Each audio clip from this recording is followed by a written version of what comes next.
वटस्य पत्रस्य पुटे शयानं बालं मुकुन्दं मनसा स्मरामि अखण्डानन्दबोधाय शिष्यसन्तापहारिणे सच्चिदानन्दरूपाय तस्मै श्रीगुरुवे नमः। राधा कृष्ण समारंभां निम्बार्काचार्य मध्यमाम् अस्मदाचार्य पर्यन्तां वन्दे गुरुपरम्पराम्। अखण्डमण्डलाकारं व्याप्तं येन चराचरं तत्पदं दर्शितं येन तस्मै श्रीगुरुवे नमः।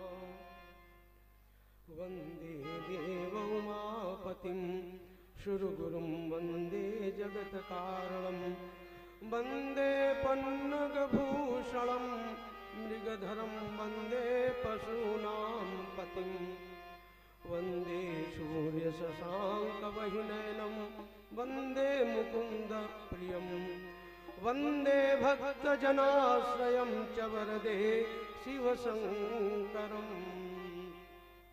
शुक्लां ब्रह्मविचारसार परमाम् आद्या जगत्व्यापिनीं वीणापुस्तकधारिणीं भयदां जाड्यान्धकारापां हस्ते स्फटिकमालिकां विधतीं पद्मासने संस्थितां वन्दे तां परमेश्वरीं भगवतीं बुद्धिप्रदां शारदां। भक्त भक्ति भगवंत गुरु चतुर्नाम वपुएक इनके पद वंदन किए नाशत विघ्न अनेक। जय जय हे राधा रमण जय जय नवल किशोर जय गोपी चित चोर प्रभु जय जय माखन चोर। वृंदावनेश्वरी राधा कृष्णो वृंदावनेश्वरा जीवनेन धने नित्यं राधा कृष्ण गतिर्मम। राधा मेरी स्वामिनी मैं राधे को दास और जन्म जन्म मोहि दीजियो श्री वृंदावन को वास। पात पात पर राधिका कण कण पर घनश्याम अंकित है जिस भूमि पर वह श्री वृंदावन धाम। सब द्वारन को छोड़ के मैं आयो तेरे द्वार हे वृषभानु की लाडली निक मेरी ओर निहार। राधे कृष्णा कृष्णा कृष्णा राधे राधे राधे कृष्णा कृष्णा राधे राधे कृष्णा। सभी लोग आइए नाम संकीर्तन करिए। Krishna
लोग भाव से गाइए, भाव से।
अपने माता पिता की जय हो, नगर की जय हो, स्थान देवता की जय हो, अनंत बलवंत श्री हनुमंत लाल की जय हो।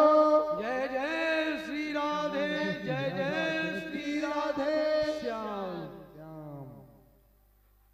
परम मंगलमय अकारण करुणा वरुणालय मनोवांछित फल देने वाले भक्त वत्सल पीतांबर धारी सब पर कृपा करने वाले चराचर जगत के स्वामी परब्रह्म परमेश्वर भगवान श्री कृष्ण जी का वांगमय स्वरूप श्रीमद् भागवत जी आदि दैविक, आदि भौतिक और आध्यात्मिक तीनों प्रकार के तापों का नाश करने में समर्थ है। आज हम सबके मध्य विराजित है। हम बारंबार प्रणाम करते हैं। आज हम सबके जन्म जन्मांतरों के भाग्य उदय हुए हैं जो इस कथामृत का रसपान करने का सुअवसर मिला है। यह जो कथामृत है यह स्वर्ग में भी दुर्लभ है। यह केवल मनुष्यों को ही इस धराधाम पर भगवान श्री कृष्ण की अहेतुकी जो कृपा है उसी का यह प्रसाद है। आप सब बड़े सौभाग्यशाली हैं। आज यहाँ पर जो उपस्थित हमारे आचार्यगण जो हमारे वाद ग्रंथों में उपस्थित हैं और जो हमारे यहाँ पंडाल पर उपस्थित हैं सभी हमारे जो हमसे बड़े हैं उनको सादर हम नमन वंदन करते हैं। जो हमारे भाई हमारे समकक्ष हैं उनको अभिवादन करते हुए व्यासपीठ से, और जो छोटे हैं उनको शुभाशीष प्रदान करते हुए उनके जीवन की मंगल कामना हम करते हैं। और जो हमारे पंडाल में माताएं बहनें जो हमारी मातृ शक्ति बैठी हुई हैं इनको हम नमन वंदन करते हैं और श्रीमद् भागवत भगवान से प्रार्थना करते हैं कि इनके जीवन में मंगल ही मंगल हो। ईश्वर इनके जीवन में हर मनोवांछित कामना पूर्ण करे। ऐसी हम व्यासपीठ से अपने श्री जो हमारे कृष्ण कन्हैया लाल हैं, श्री बांके बिहारी जी हैं, श्री राधा रानी जी हैं, उनसे हम प्रार्थना करते हैं आज के जो हमारे यजमान अवस्थी परिवार है उनके जीवन का संपूर्ण मंगल हो, उनके जीवन में आदि व्याधि उनके जीवन से दूर हो, उनकी समस्त मनोकामनाएं पूर्ण हो।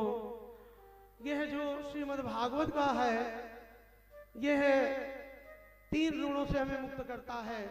देव ऋण, पितृ ऋण और ऋषि ऋण। जब हमारे कई जन्मों के भाग्य उदय होते हैं तो इस तरह के आयोजन होते हैं और यह कथामृत का रसपान करने का सौभाग्य भी मिलता है। हम सब बड़े सौभाग्यशाली हैं। आप सभी अपने व्यस्ततम समय को निकाल कर आए हैं तो हमारी सबकी नैतिक जिम्मेदारी बनती है कि हम जब कथा का रसपान कर रहे हो तो यहाँ शरीर से भी और मन से भी उपस्थित रहें, क्योंकि होता क्या है, कभी कभी हमारा शरीर उपस्थित होता है लेकिन हमारा मन और कहीं अन्यत्र आवश्यक कार्यों में लगा होता है, जिसका परिणाम ये होता है कि दुविधा में दोनों गए, माया मिली न राम। हमने समय भी अपना लगाया और हमारा कल्याण भी नहीं हो पाया, क्योंकि हमने उस बात को ध्यान से सुना ही नहीं। देखिए, कक्षा में हम सब जब विद्यार्थी होते हैं तो अध्यापक वही होता है, उसमें कुछ तो प्रथम आते हैं, कुछ द्वितीय श्रेणी में आते हैं, कुछ तृतीय श्रेणी में आते हैं, कुछ फेल भी हो जाते हैं। अब पूछो कि विषय वस्तु तो सबको एक जैसी ही अध्ययन कराई गई, ऐसा क्यों हुआ? गोकर्ण ने धुंधकारी को, अभी आगे कथा आएगी, धुंधकारी को जो कथा सुनाई 7 दिन की, तो उसको मुक्ति मिल गई और भगवान के पार्षद विमान लेकर उसको अपने गोलोक धाम ले जाने के लिए आए। तो गोकर्ण ने कहा, प्रभु ये कथा तो सबने सुनी, केवल धुंधकारी के लिए ही विमान क्यों आया? तो ये प्रभु बोले कि सुना तो सबने है, किंतु सुनने की जो व्यवस्था थी वो अलग अलग थी। जिसने ध्यान से सुना उसका परम मंगल हो गया।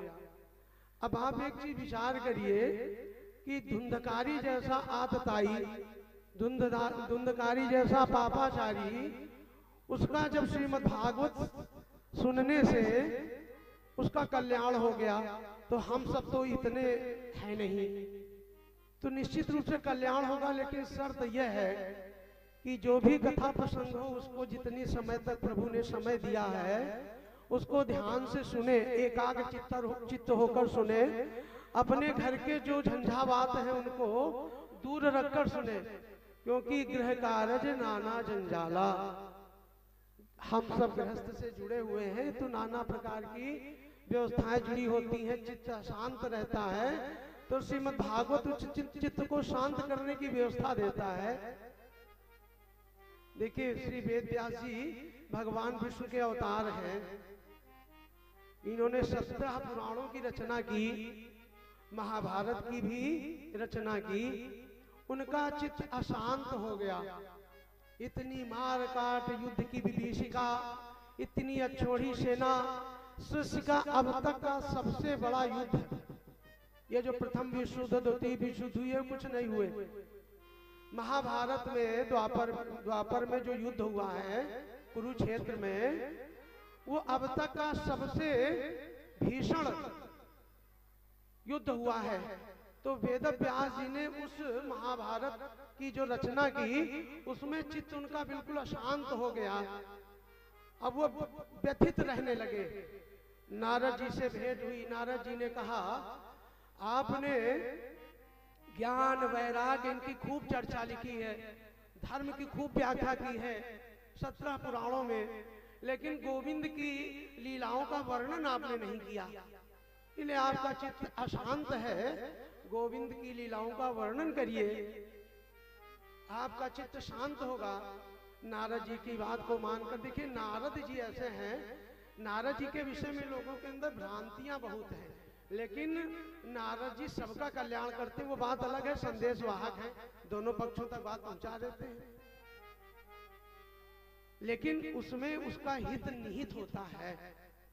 नारद का अर्थ है जिनकी बात कोई रद्द ना करे, वो है नारद। ये मानस पुत्र हैं ब्रह्मा जी के, और नारद जी से जिसके भेंट हुई है, प्रभु के दर्शन उसको अवश्य हुए। आप कोई भी प्रसंग ले लीजिए, इसलिए नारद जी भक्त के बहुत ही प्रकांड और बहुत सिद्ध मनीषी हैं, और हर समय भक्ति में ही लगे रहते हैं। तो आप सबसे हमारी विनम्र प्रार्थना ये रहती है कि कथा पंडाल में जब भी बैठे, जहाँ कहीं भी बैठे, देवी भागवत हो रही हो, श्री महापुराण हो रही हो, श्रीमद् भागवत महापुराण हो रही हो, श्री राम कथा हो रही हो, जहाँ भी हम जाएं, वहां अपना तन मन दोनों लेकर जाएं। नहीं, अंग्रेजी में कहावत है double benefit can not be appeared, एक साथ दो लाभ नहीं मिल सकते। हम शरीर से हो, मन कहीं और हो, तो यहाँ शरीर से जब तक आप रहेंगे वो कार्य तो सिद्ध नहीं कर सकते। कार्य तो जब आप इस स्थूल शरीर से, भौतिक शरीर से जाएंगे तभी वह कार्य सिद्ध होगा, है ना। कार्य तो यहाँ बैठे बैठे हो नहीं पाएगा। तो अब जो यहाँ समय दे रहे हैं उससे भी जो कल्याण का मार्ग मिलना है उससे भी अछूते रह जाएंगे। तो चित्त वृत्ति स्थिर करके जहाँ कहीं भी भगवत कथा मिल रही हो, ये अब आप जब जो भी यहाँ उपस्थित हैं वो बड़भागी हैं। देखिए, श्रुतदारा और लक्ष्मी पापी के भी होए, और संत मिलन और हरि कथा तुलसी दुर्लभ दोए। देखिए, संतों की संगति और हरि कथा जब भाग्य उदय होते हैं तभी मिलता है, ऐसा ना समझिए। देखिए, लक्ष्मी जी जब आती हैं, लोग केवल लक्ष्मी जी का जब चिंतन करते हैं तो लक्ष्मी जी आती तो हैं लेकिन प्रवृत्ति दूसरी तरफ लगा देती हैं, फिर वो दूसरे मार्ग में जाता है। और जब लक्ष्मी जी का चिंतन हो आप नारायण के साथ करते हैं तो वो क्या करता है, सदकर्म करता है, अनुष्ठान करता है, वो गौशालाएं बनवाता है, पौशाला बनवाता है, और इस तरह जो भगवत कार्य है उनमें जाता है, और वो धर्म के क्षेत्र में लग जाता है। तो हम मानते हैं कि आप सबके ऊपर लक्ष्मी नारायण का बहुत बड़ा आशीर्वाद है, बहुत बड़ी कृपा है। यह श्रीमद् भागवत साक्षात भगवान श्री कृष्ण का वांगमय स्वरूप है। जब भगवान श्री कृष्ण, जरा नाम के आगे प्रसंग आएगा भागवत में, अभी हम प्रसंग में सबसे पहले महात्म्य की चर्चा करेंगे। जब जरा नाम के बहेलिये ने मर्म स्थल पर प्रहार किया तो जब भगवान श्री कृष्ण आहत होकर गोलोक धाम जाने का समय आया तो उद्धव जी बहुत व्यथित हुए। उद्धव जी भगवान श्री कृष्ण के सखा भी थे, उनके चचेरे भाई भी थे। उद्धव जी ने उनसे प्रार्थना की, है प्रभु, आप इस धराधाम से जा रहे हैं तो इस जो धराधाम पे है ये कलयुग का आगमन हो चुका है। राजा परीक्षित के समय से कलयुग का आगमन हो गया था। तो बोले प्रभु, इस जगत का कल्याण कैसे होगा, इन जीवों की सदगति कैसे होगी, अधर्म चारों तरफ अपने पैर पसार रहा है, और जीव के कल्याण के लिए कोई मार्ग आप बताइए। भगवान श्री कृष्ण कुछ देर स्थिर हो गए और मन को शांत करके उन्होंने उद्धव जी की बात को सुना और उन्होंने अपने संपूर्ण तेज को श्रीमद् भागवत जी में समाहित कर दिया। तो ये श्रीमद् भागवत ये कोई पुस्तक नहीं है, ये साक्षात भगवान श्री कृष्ण का वांगमय स्वरूप है। देखिए, कुरुक्षेत्र में अर्जुन को जो उपदेश दिया है श्रीमद् भगवत गीता, उसमें भगवान ने अर्जुन को धर्म और कर्म के बारे में उन्होंने उपदेश दिया है। लेकिन श्रीमद् भागवत भगवान श्री कृष्ण का वांगमय स्वरूप है, भगवान श्री कृष्ण का ही स्वरूप है। इसमें 12 स्कंद हैं, जो स्कंद ही भगवान श्री कृष्ण के संपूर्ण अंग हैं। 335 अध्याय है, 18,000 श्लोक हैं, और इसमें आगे आप सुनेंगे एक श्लोक या अगर आधा श्लोक भी आपने मन से सुन लिया तो निश्चित मानो आपका परम कल्याण होना है। तो आप सबसे हमारी विनम्र प्रार्थना है कि कथा पंडाल में बैठे तो अन्यत्र एक दूसरे से बात न करके श्रीमद् भागवत में अपने चित्त को लगाएं, क्योंकि हमारा सबका उद्देश्य है आत्म कल्याण करना। अभी आगे आत्मदेव की भी कथा मिलेगी। तो सबसे पहले देखिए, श्रीमद् भागवत में हम प्रवेश करते हैं तो इसमें श्रीमद् भागवत का महात्मा आता है। किसी चीज के बारे में जब लोग आगे बढ़ते हैं तो ये जानने का प्रयास करते हैं कि ऐसा क्या है, इसमें ऐसा क्या है। तो महात्मा ये गुण विशेषता, महात्मा क्या है, जाने बिनु ना होई परतीति, और बिनु परतीति होई नहीं प्रीति। जाने बिनु ना होई परतीति, बिनु परतीति होई नहीं प्रीति।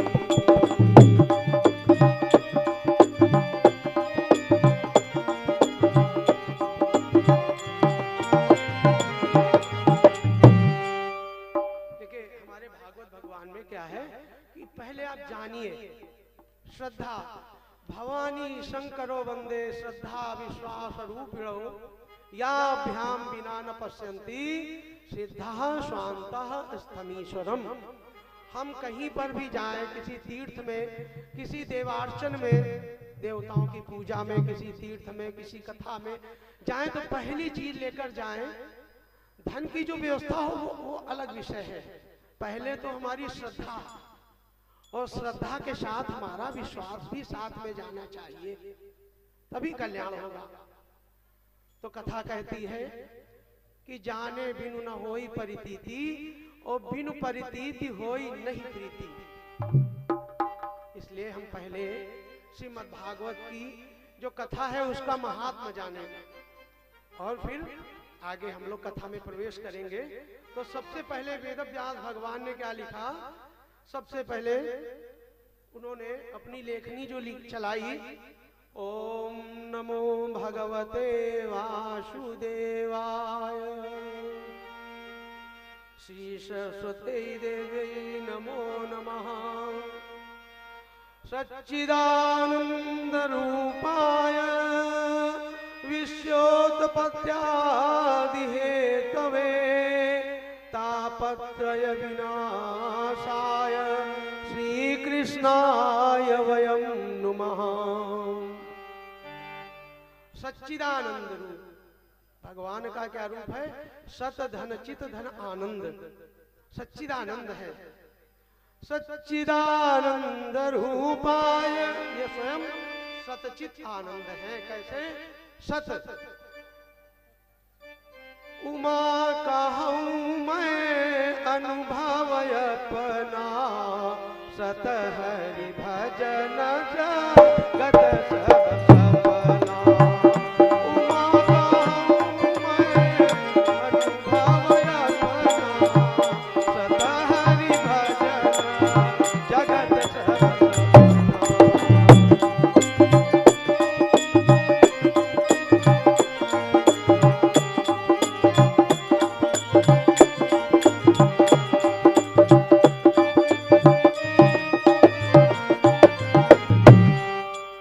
सच्चिदानंद रूप है। देखिए एक ईश्वर ही सत्य है, बाकी जो इस धरा पर जो भी है सब नष्ट होने वाला है। हम आप जो भी अंडज पिंडज उद्भिद स्वेदज जो भी जीव है इस धरा पर सभी नष्ट होने वाले हैं। नष्ट कौन नहीं होता? जो सच्चिदानंद रूप है, सत है, वो कभी नष्ट नहीं होने वाला है। वो था, है और रहेगा। जैसे कोई हमारी माताओं बहनों को आभूषण बहुत बुरी होते हैं, कोई स्वर्ण का आभूषण है और बहुत पुराना हो जाए, स्वर्णकार के यहाँ आप ले जाएंगी, उससे कहेंगी भैया इसको आप चेन बना दीजिए। वो क्या करेगा? स्वर्ण को गलाकर वो नया आभूषण तैयार करेगा, लेकिन उसका जो मूल तत्व है स्वर्ण वो वही रहेगा। उसका आकार प्रकार तो भिन्न हो गया, किंतु वो सत है। जैसे स्वर्ण सत है, उसके आभूषण नाना प्रकार के भिन्न भिन्न आवश्यकता के अनुरूप बन गए, उसका मूल स्वरूप वही है।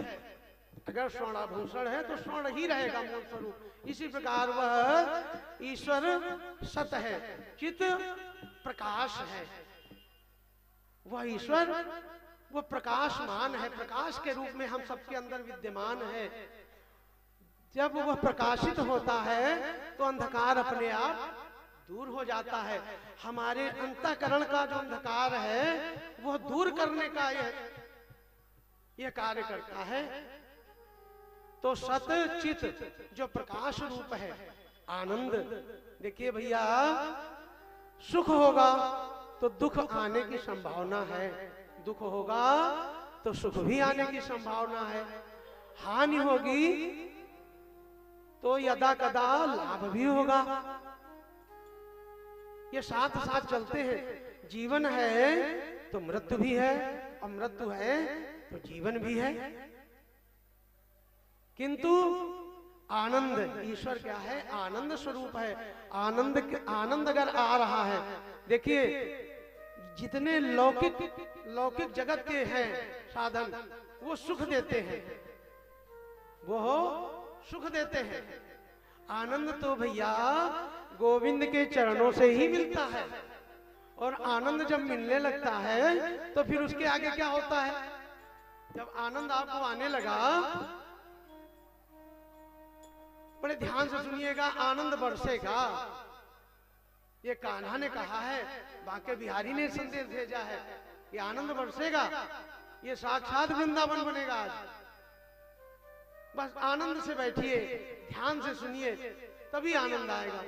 हम तो संदेश वाहक हैं वेद व्यास भगवान के। आपको वो कथा सुना रहे हैं जो मैत्रेय जी ने विदुर जी को सुनाई थी, सूत जी ने शौनकादि ऋषियों को सुनाई थी, गोकर्ण ने धुंधकारी को सुनाई थी, सुखदेव जी ने राजा परीक्षित को सुनाई थी। वही भागवत हम आपको सुना रहे हैं। सुनेंगे कल्याण होगा। एक बार भी अगर आपने ध्यान से सुन लिया तो निश्चित मानिए परम कल्याण निश्चित है। तो भैया आनंद जब आएगा तो उसके बाद सुख के साथ दुख है, दुख के साथ हानि के साथ लाभ है, जीवन के साथ मरण है।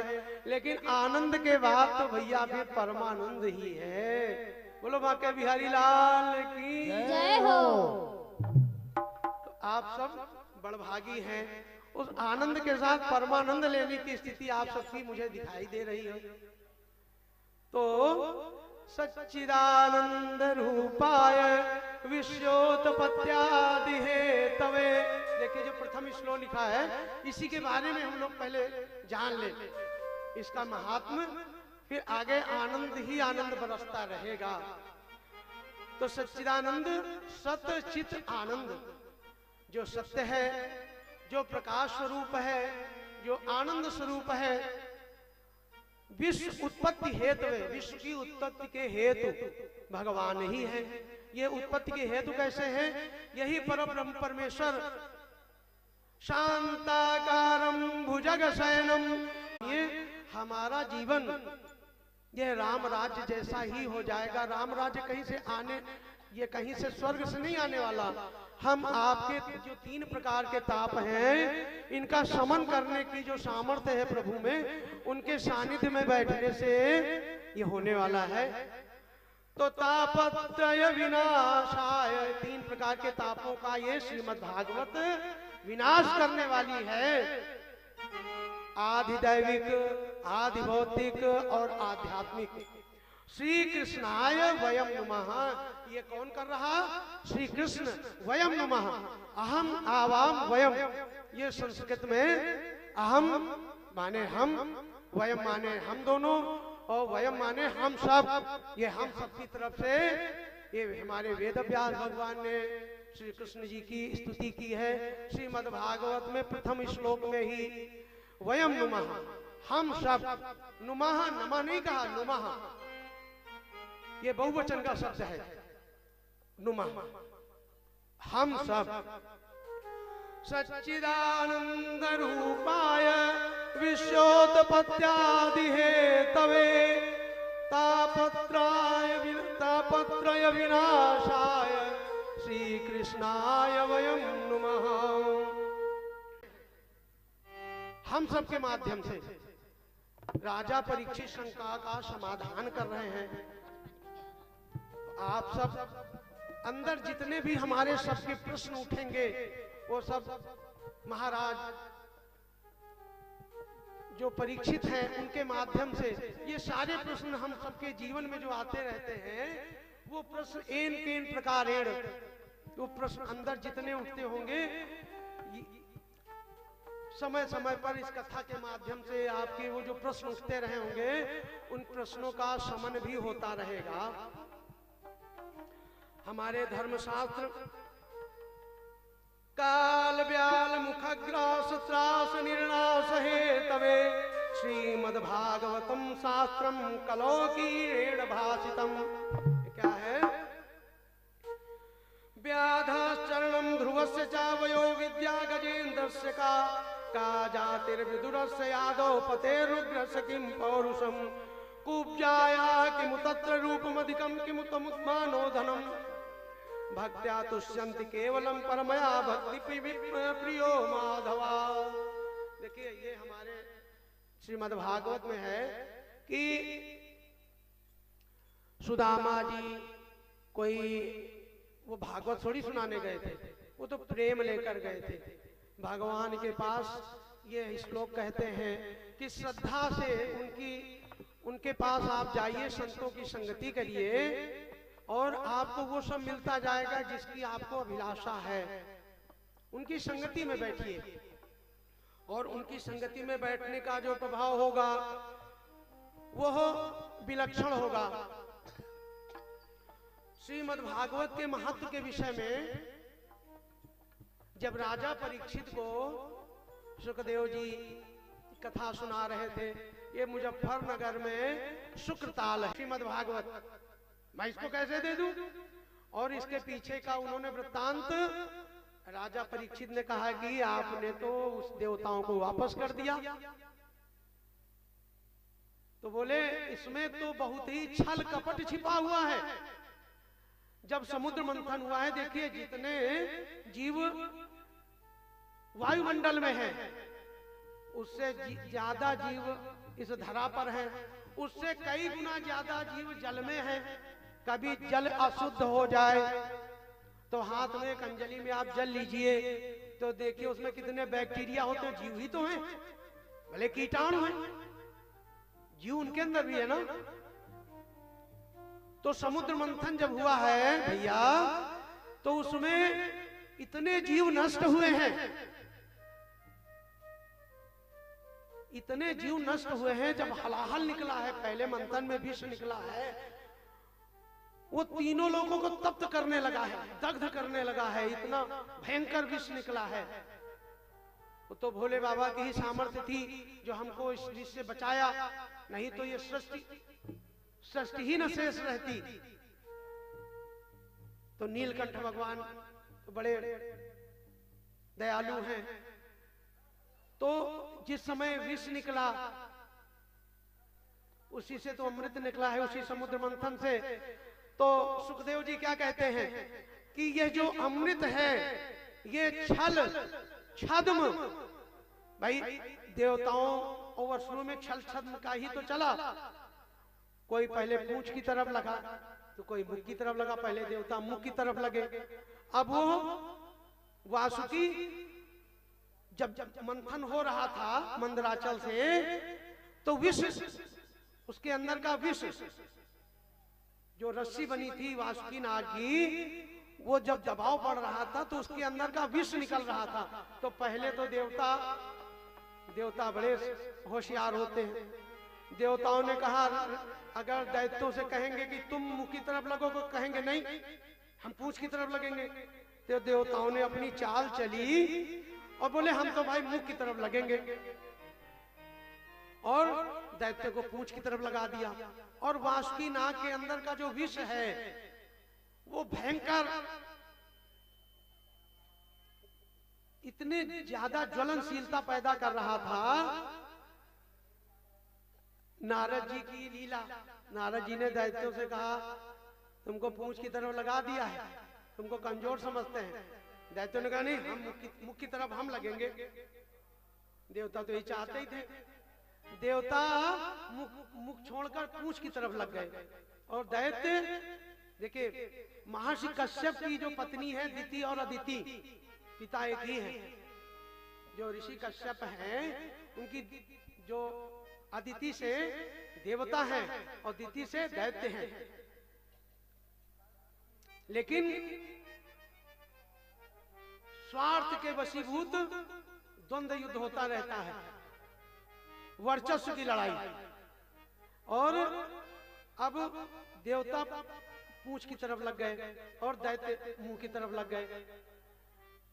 तो सुखदेव जी इस बात को समझ रहे हैं कि अमृत जो है इसमें कितनी जीवों की हत्या जुड़ी हुई है, कितना छल कपट छिपा हुआ है। तो सुखदेव जी देखिए, सुखदेव जी ब्रह्मज्ञानी हैं, 12 वर्ष तक वेदव्यास जी की पत्नी के उदर में थे, और जब बाहर आए तो सीधा ही नाल लपेटे हुए, जो गर्भनाल होती है उसको लपेटे हुए निकल गए। आगे उसका प्रसंग मिलेगा। तो ऐसी दशा में उन्होंने कहा कि यह अमृत मुझे नहीं चाहिए, और मैं तो ये श्रीमद् भागवत रूपी जो कथामृत है ये मैं नहीं देने वाला। देवता गए ब्रह्मा जी के पास, मुंह बनाए हुए, बहुत जैसे किसी का कुछ छीन नहीं लिया जाता है। देवता बहुत अपमान महसूस किया कि हम तो अमृत लेकर गए थे और सुखदेव जी ने अपमान करके मुझे वापस कर दिया। अब ब्रह्मा जी से मिले जाकर कि देखो सुखदेव जी के पास हम अमृत का कुंभ लेकर गए थे और कहा था भैया ये हमको कथामृत दे दो, ये कुंभ ले लो अमृत का और अमृत पान करा दो, तो ये तुम्हारे राजा परीक्षित अमर हो जाएंगे। तो उन्होंने कहा नहीं, कहाँ कांच कहाँ मणि। तो ब्रह्मा जी ने कहा देखिए प्रत्यक्ष को प्रमाण की आवश्यकता नहीं होती, प्रत्यक्ष को प्रमाण की आवश्यकता नहीं होती। अब आप ऐसा करिए, यहीं से आप बैठकर अपनी दिव्य दृष्टि से उस कथामृत का रसपान करिए जो सुखदेव जी सुना रहे हैं और राजा परीक्षित सुन रहे हैं। देवताओं के पास कोई विकल्प भी नहीं था, उत्सुकता भी बहुत थी कि ऋषि के श्राप से 7वें दिन इनको ये तक्षक डसेगा, यानी अकाल मृत्यु होगी, सर पर डसेगा, अकाल मृत्यु होगी, सामान्य मृत्यु तो होगी नहीं। और ये कह रहे हैं कि इससे इनका मोक्ष हो जाएगा। तो ब्रह्मा जी के ही ब्रह्मलोक में बैठकर देवता आसन लगाकर बैठ गए। 7 दिन की कथा संपन्न हुई और दिव्य विमान आया। राजा परीक्षित उसमें उस विमान पर वैकुंठ धाम को पधार गए। बोलो भागवत भगवान की जय हो। अब विचार करिएगा, देवताओं के अंदर अब तो और खलबली मच गई कि इसमें जरूर कुछ है। ब्रह्मा जी भी विचलित हो गए। देखिए ब्रह्मा जी की उत्पत्ति हुई है उसी जनार्दन से ही, लेकिन बीच बीच में गड़बड़ी कर जाते हैं। जैसे जब ये गोचारण कर रहे थे भगवान श्री कृष्ण ग्वाल बालों के साथ गाय चरा रहे थे, तो ग्वाल बालों के साथ जूठा भी खा रहे थे, जूठे पत्तल भी जूठन खा रहे थे, एक दूसरे के मुंह से छीन झपट कर खा रहे थे। तो ब्रह्मा जी ने विचार किया कि ये कैसा ब्रह्म है, ये जूठन खाता है ग्वाल बालों की। तो ब्रह्मा जी ने क्या किया, आगे भी प्रसंग मिलेगा। अभी चूंकि भागवत की महात्म्य की चर्चा चल रही है, जिसमें प्रसंग आ रहे हैं चित्त में। तो ब्रह्मा जी ने 1 वर्ष तक, जिस समय ये कालिया मर्दन किया है, उस समय उसके बाद ही ब्रह्मा जी जितनी ग्वाल बाल थे, गाय थी, सब चुरा ले गए, उनको छिपा दिया। अब कन्हैया जो है ये सोच रहे हैं कि अब शाम को जब गोचारण से जाएंगे तो जितने ग्वाल बाल हैं इनकी मैया तो परेशान होगी।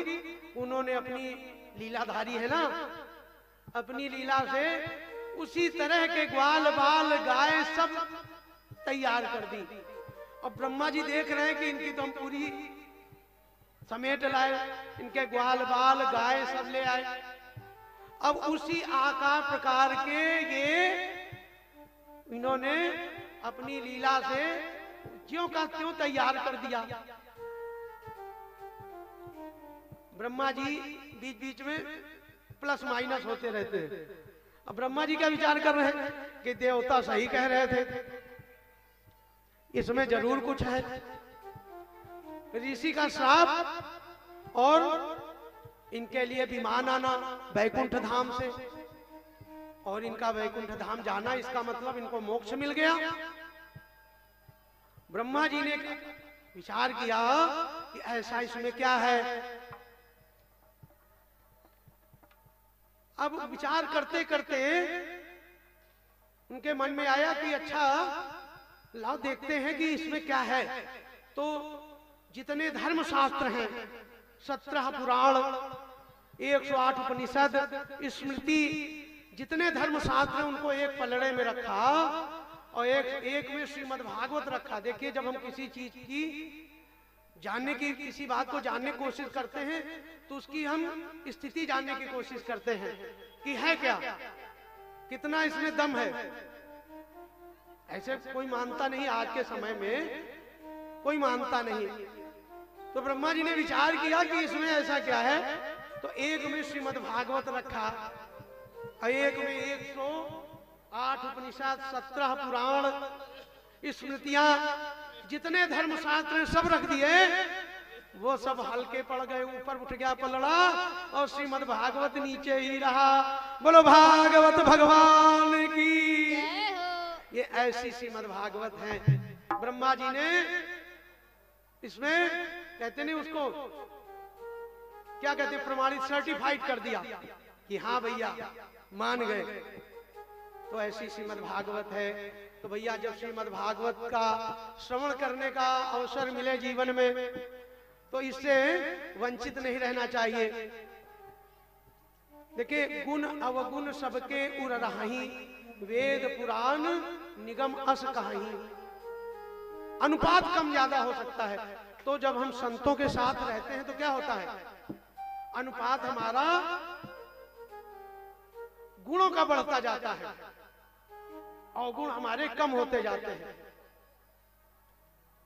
अवगुण हमारे कम होते जाते हैं, सद्गुण बढ़ते हैं। और सद्गुण बढ़ते कैसे हैं? देखिए, दो तरह के लोग होते हैं, एक अज्ञानी और एक सठ। अज्ञानी वो है जो जानता नहीं है, और सठ वो है जो जानता है लेकिन मानता नहीं है ना। तो अज्ञानी अज्ञान है, गीयते इति ज्ञानम। जिस चीज को हम नहीं जानते हैं, हमें गणित का सवाल नहीं लगाना आता, सूत्र ज्ञात हो गया, हमने वो सवाल हल कर लिया, ज्ञान हो गया। तो गीयते इति ज्ञानम, जानने के बाद जो आए वो ज्ञान है। और जो सठ होता है उसको कौन सुधारता है? सठ सुधरहि सत संगति पाई, पारस परस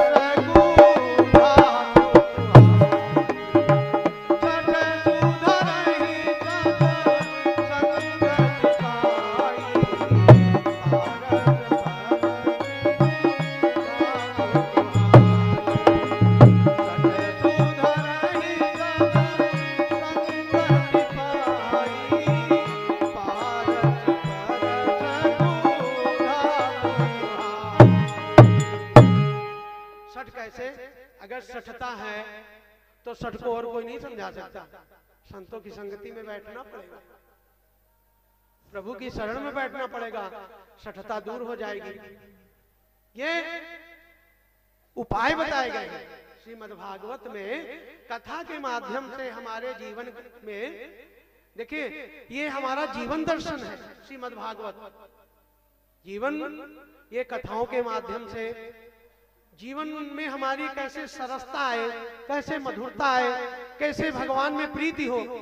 देखिए भैया, आप घर में अगर 10 लोग हैं और एक पूजा करता है तो 9 तो बड़बड़ाई ही करते हैं।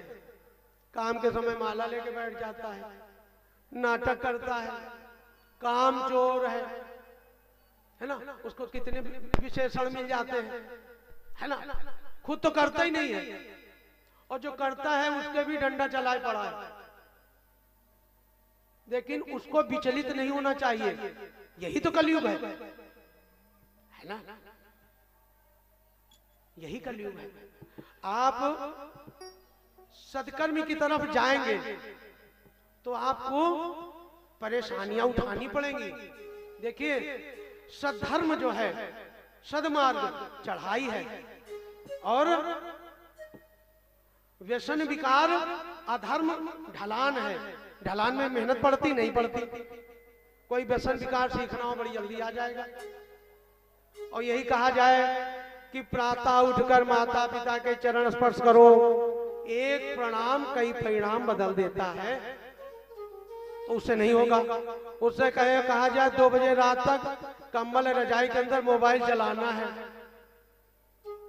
घर वाले आवाज लगाएंगे कहीं पढ़ाई चल रही है, वो नेट वाली पढ़ाई चल रही है, वो नेट कौन से बोलते हैं, ऑनलाइन पढ़ाई।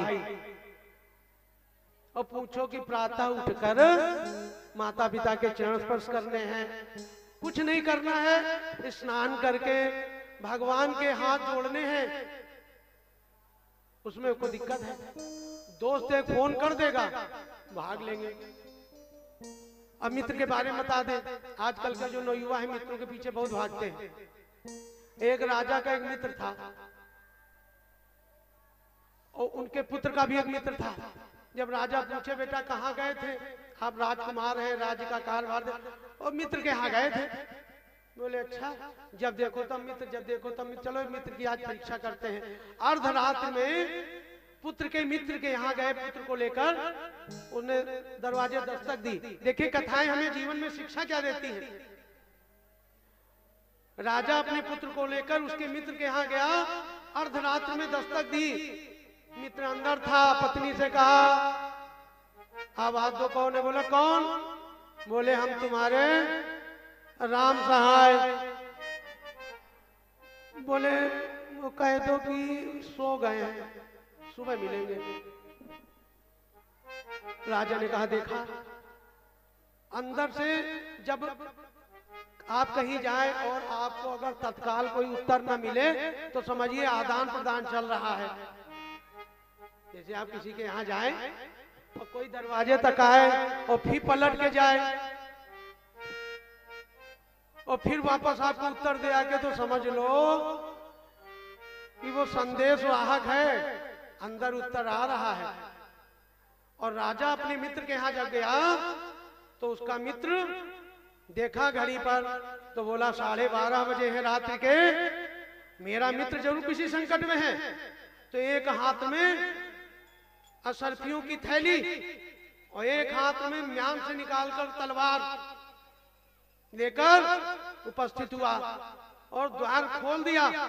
बोला बताइए मित्र, अगर धन की आवश्यकता है, हमें जागना है, हमें उस प्रभु के बारे में जानना है, ये हमारा सबका परम कर्तव्य है। और अगर ये नहीं जान सकते तो प्रभु से जो हमने वादा किया था, गर्भ में उल्टा लटकना पड़ता है। और प्रभु से उस समय बड़ी विषम परिस्थितियों में प्रार्थना होती है कि प्रभु इस नरक से निकालो, हम आपको भूलेंगे नहीं, ये वादा करके आते हैं।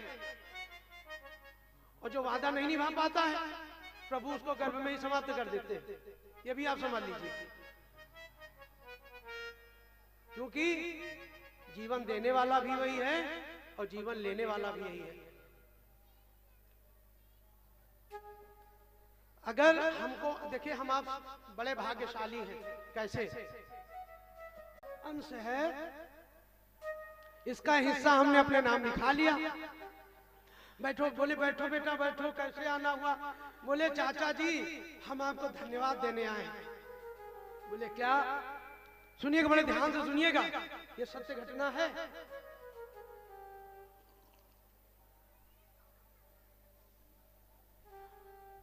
भतीजा बोला, चाचा जी जो हमारे बाबा नहीं कर पाए,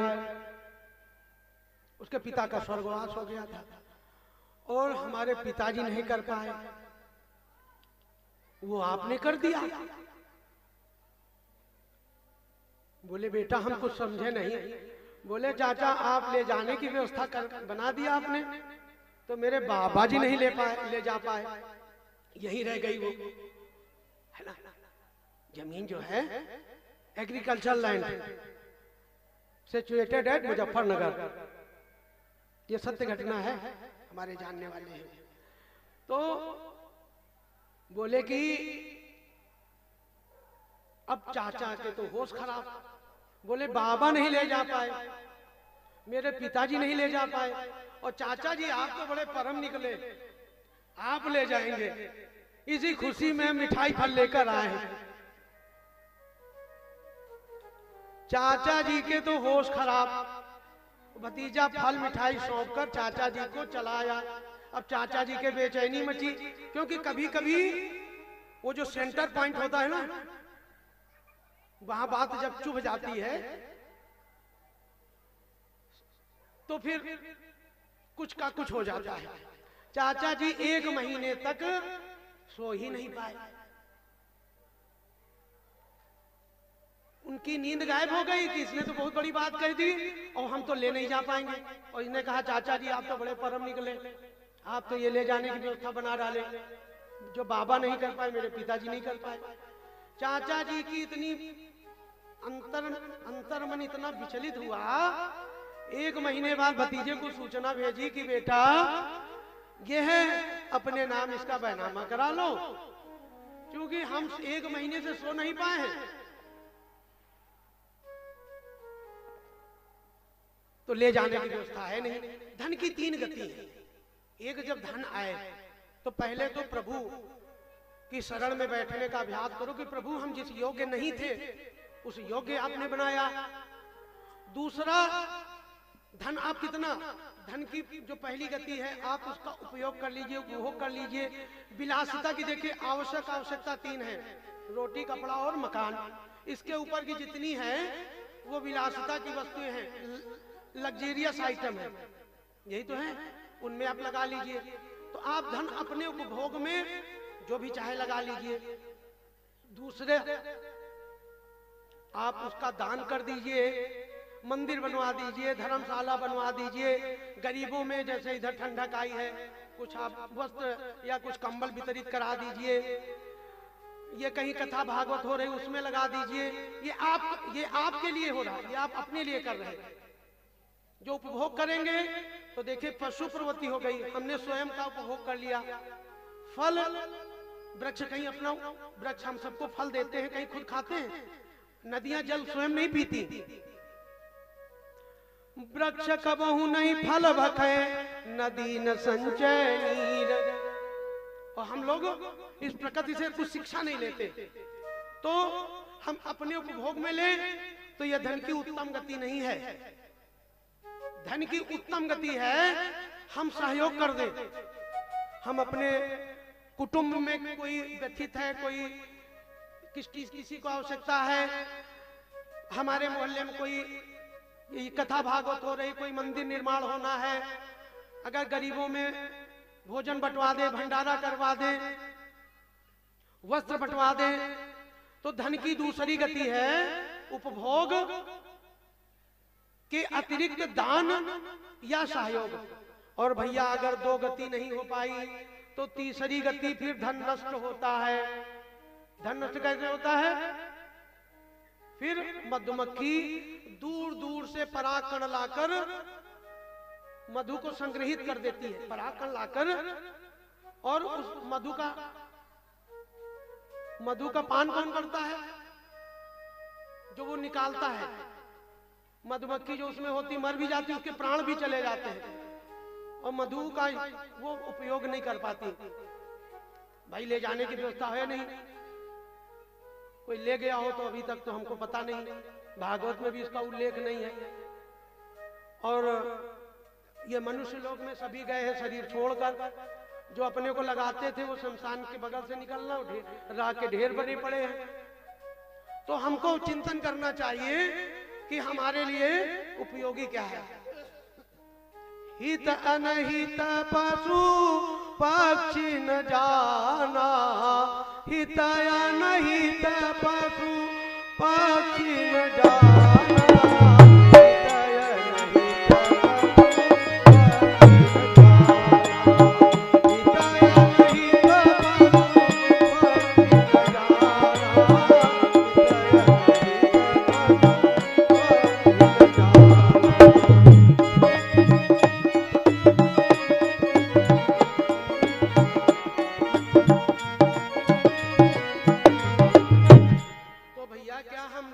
पशु पक्षी से भी गए बीते हैं। देखिए प्रभु ने हम सबको जीवन दिया, एक चीज अलग दे दी। देखिए आपने कभी पशु को मुस्कुराते हुए देखा, बहुत प्रसन्न हो तो हम आप मुस्कुरा सकते हैं, आनंद को हम आप व्यक्त कर सकते हैं। पशु को ये नहीं है। पशु को बुद्धि दी है प्रभु ने, किंतु विवेक नहीं दिया। अच्छा खूंटे से पशु छूट जाए तो उसको सूखी घास और हरी घास के बारे में पता है। सूखी घास में नहीं जाएगा, हरी घास को ये नहीं ज्ञात है कि हमारा है कि पड़ोसी का है। कहो अपने ही खेत को कहो नष्ट कर दे, है ना। और मनुष्य क्या है, हम मनु के वंशज हैं। हम ब्रह्मा जी से ही तो मनु शत्रुपा उत्पन्न हुए थे। हम ब्रह्म की संतान हैं और हम अपना हित नहीं समझ सकते, तो कितना बड़ा दुर्भाग्य है। हित अहित पक्षी जानते हैं।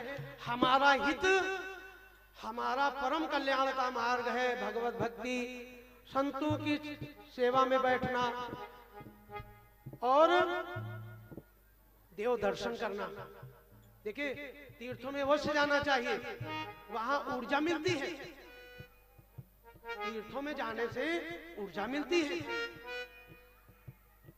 संतों की शरण में बैठने से हमारा विवेक रूपी जो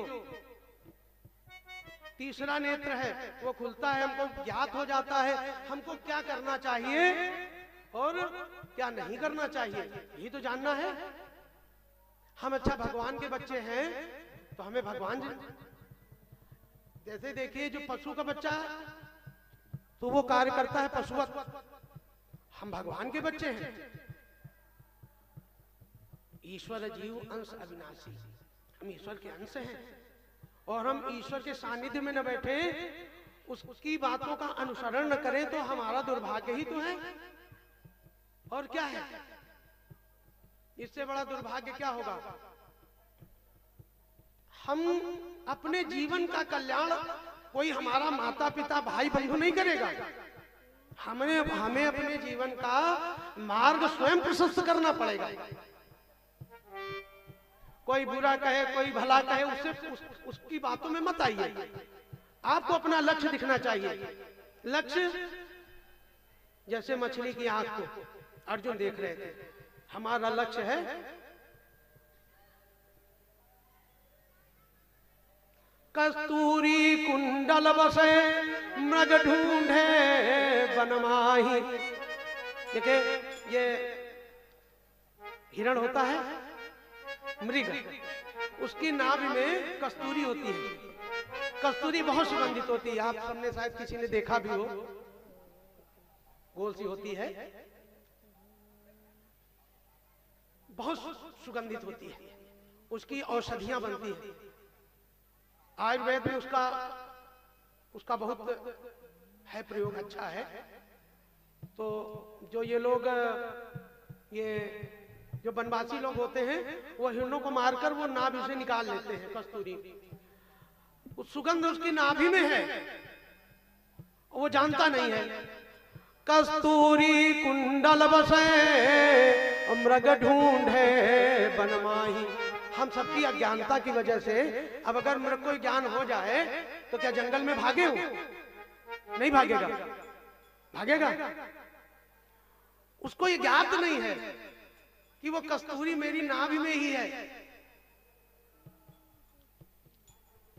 वो वन में भागता है, उसे सुगंध की देखता है, सुगंध कहां से आ रही है। उसकी घ्राण शक्ति, सूंघने की जो क्षमता है बड़ी विलक्षण होती है। उस सुगंध को उसकी नाभि में है, लेकिन वो भटकता है। हमारी सबकी यही स्थिति है, हम विषय वासनाओं में भटकते रहते हैं, भागते रहते हैं। और एक गाड़ी आ गई तो 2 गाड़ी आ जाए, 5 लाख वाली आ जाए, आ गई तो 15 लाख वाली आ जाए, 1 मंजिल बन गई तो 4 मंजिल बन जाए। ये नहीं सोचता है कि 1 घंटे अगर भजन किया है तो अगले साल 2 घंटे करेंगे। हाँ, ये नहीं सोचता। अच्छा, दुनिया भर की मक्कारी करने के लिए टाइम है। किसी का प्रपंच कर रहा हो मोहल्ले में, देखो पूरा समय है जब तक उसकी बखिया नहीं उधेड़ देंगे। और यही अगर समय भगवत चिंतन में लग जाए, कुछ नहीं, एक गजेंद्र मोक्ष या विष्णु स्तोत्र अगर पढ़ ले तो शायद कल्याण हो। अब देखिए, पड़ोसी के यहाँ गाड़ी आई है, बेचैनी मची पड़ी है। भैया क्यों? अरे उसका काम उस पे छोड़ो, हम अपना समय, wastage of energy and wastage of time, हम समय का दुरुपयोग क्यों करें? हम वही अपना भगवान के चिंतन में लगाएंगे, हमारा कल्याण होगा। लेकिन लोग हैं कि मानते नहीं, जानते हैं लेकिन मानते नहीं। अपने समय का सदुपयोग करें भैया। और जो बताया ना कि कश्यप ऋषि की 2 पत्नियां थी, अदिति और दिति। अदिति से देवता हुए, वो सद्धर्म वाले हुए, और दिति से दैत्य हुए, वो दुष्कर्म वाले हुए। और पिता एक ही थे, प्रहलाद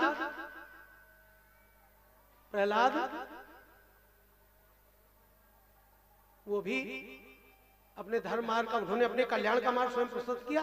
ध्रुव ने स्वयं अपने कल्याण का मार्ग प्रशस्त किया।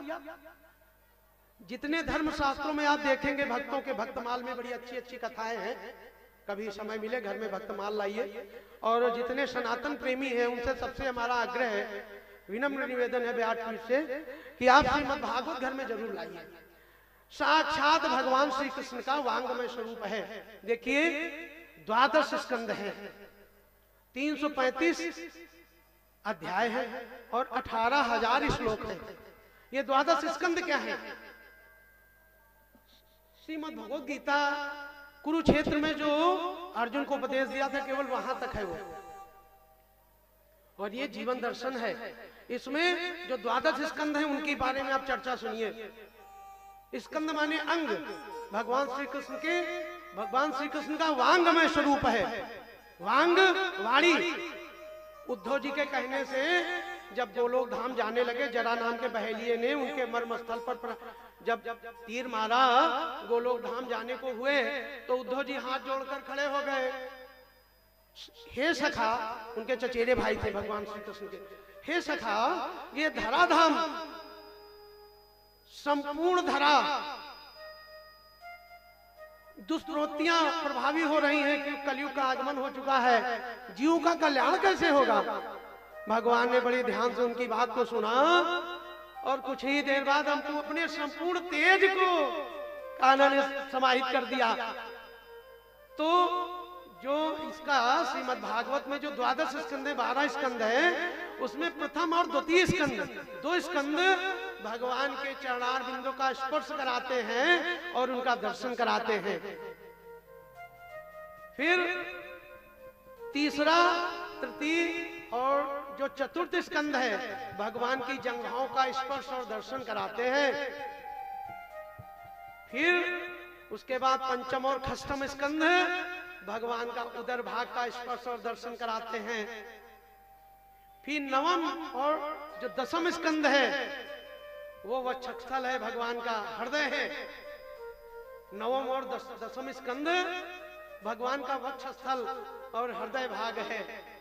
और 11वां स्कंद ग्रीवा है और 12वां स्कंद भगवान का शीश है, ललाट है, उसका दर्शन कराते हैं। बोलो भागवत भगवान की जय हो। ऐसे भागवत भगवान हैं इसमें 12 स्कंद भगवान के संपूर्ण अंगों का दर्शन कराते हैं। श्रीमद् भागवत का जब भी आप रसपान करें, ये कथामृत है, इस अमृत का पान करके आपका जीवन निश्चित रूप से इसमें बदलाव आएगा, इसमें परिवर्तन आएगा, तापत्रय विनाश आएगा। तीनों प्रकार के जब तापों का शमन हो जाएगा, तीनों प्रकार के जब ताप नष्ट हो जाएंगे, तो आपके जीवन में, इस व्यासपीठ से मैं घोषणा कर रहा हूं कि जो भी स्थिर चित्त होकर सुनेगा उसके जीवन में परम मंगल होगा। और इस जैसे राजा परीक्षित का वह परम कल्याण हुआ, आप सबको वो मनोवांछित सब कुछ मिलने वाला है।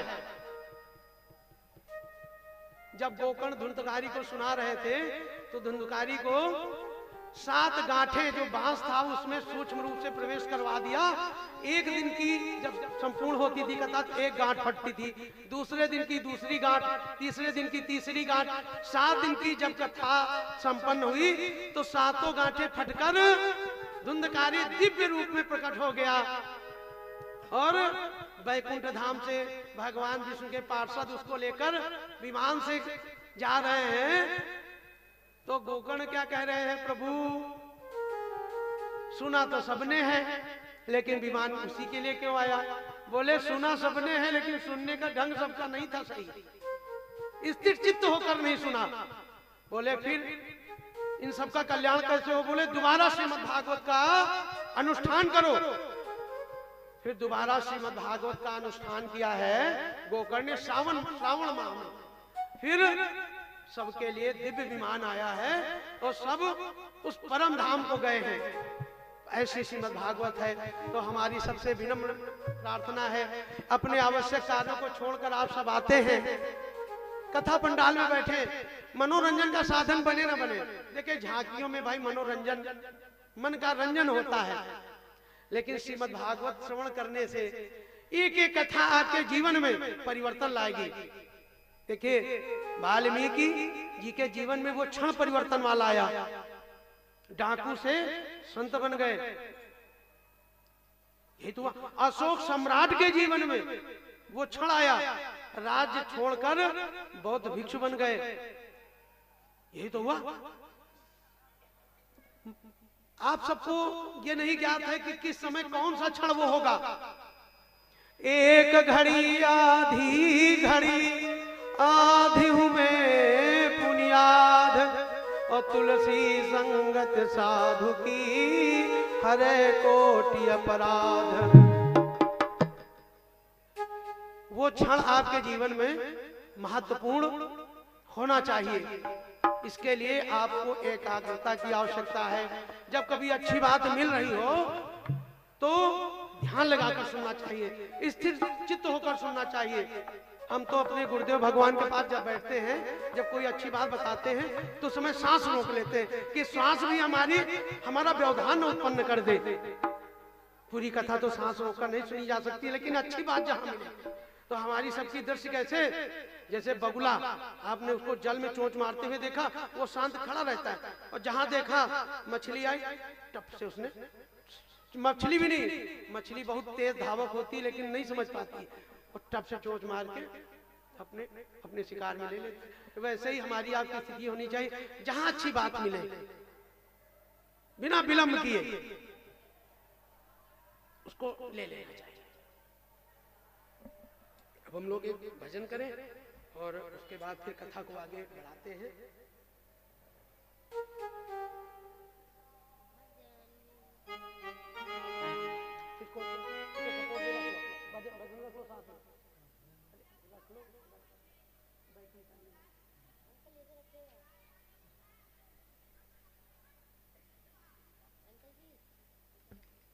हम गाएंगे दूसरी लाइन, आप दूसरी पिछले संगति में इसका है ना, सही है। बड़े भाव से संतन के संग लाग रे तेरी अच्छी बनेगी,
सुखदेव जी राजा परीक्षित को ये कथा सुनाने के लिए 7 दिन का अनुष्ठान जब किया तो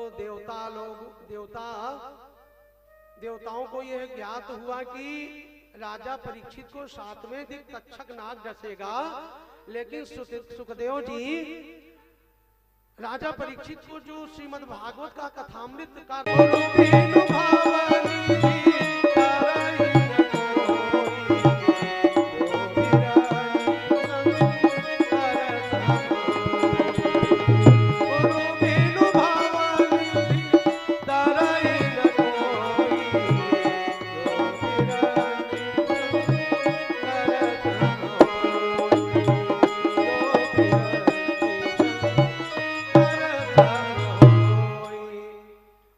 भगवान की जय हो। देखिए भैया, हर व्यक्ति अपने जीवन के अनुभव ही बताता है। हमारे जीवन का जो कायाकल्प है वो गुरुदेव भगवान की शरण में बैठने से ही हुआ है। अब तो सुख दुख की अनुभूति नहीं, अब तो परमानंद की अनुभूति होती है। और एक इस सृष्टि में, इस धरा में एक गुरु ही ऐसा है जो चाहता है कि हमारा शिष्य हमसे भी आगे निकल जाए। हमारे यहाँ आश्रम में आज के समय 40-45 विप्र बालक अध्ययन करते हैं, जिनको हम लोग शास्त्री, आचार्य और धर्म विशारद की शिक्षा हम लोग देते हैं। और सनातन की धर्म ध्वजा लहराने के लिए उनको प्रेरित करते हैं, जो आज के समय में देश विदेश में ख्याति प्राप्त कर रहे हैं। और हमारे भारतवर्ष का ही नहीं, हमारे सनातन का जो ये धर्म ध्वजा है, इसको निरंतर फहरा रहे हैं। इससे बड़ी बात और क्या होगी। देखिए, सनक सनंदन सनातन और सनत कुमार, ये शौनकादि ऋषि, ये सदैव 5 वर्ष के रहते हैं। ये ब्रह्मा जी के तप से उत्पन्न हुए थे। इन्होंने कहा भैया हमको कुछ नहीं चाहिए, ये माया प्रपंच में हमको नहीं पड़ना है। तो इन्होंने ब्रह्मा जी से कहा कि हम सदैव 5 वर्ष के ही रहना चाहते हैं। तो ये शौनकादि ऋषि हुए, सनक सनंदन सनातन और सनत कुमार। ये सदैव भक्ति रस से ओतप्रोत रहते हैं, धरा पर भक्ति का प्रचार प्रसार करते रहते हैं। और ये जब सुनते हैं तो सूत जी से, सूत जी वेद व्यास जी के ये परम शिष्य हैं। और सुखदेव जी वेद व्यास भगवान जी के पुत्र हैं। तो सुखदेव जी सूत जी से सुनते हैं। और जब कोई नहीं सुनाने वाला होता है तो चारों भैया क्या करते हैं, चारों भैया में एक जो बड़ा है वो बैठ जाता है व्यास आसन पर, और 3 भैया नीचे बैठकर कथा श्रवण करते हैं। फिर अगले दिन कोई नहीं मिला तो फिर जो अगला क्रम है वो भाई व्यासपीठ पर बैठ जाता है, 3 सुनते हैं। फिर अगले दिन जो क्रम है कोई नहीं मिला, फिर अगले का जो क्रम है। तो निरंतर भगवत कथा चलती रहती है। ऐसे परम वैष्णव, ऐसे भगवान के सबसे प्रिय है। नारद जी भी निरंतर भगवान का ही यशोगान करते रहते हैं। हालांकि नारद जी तो बीच बीच में विचलित हो जाते हैं।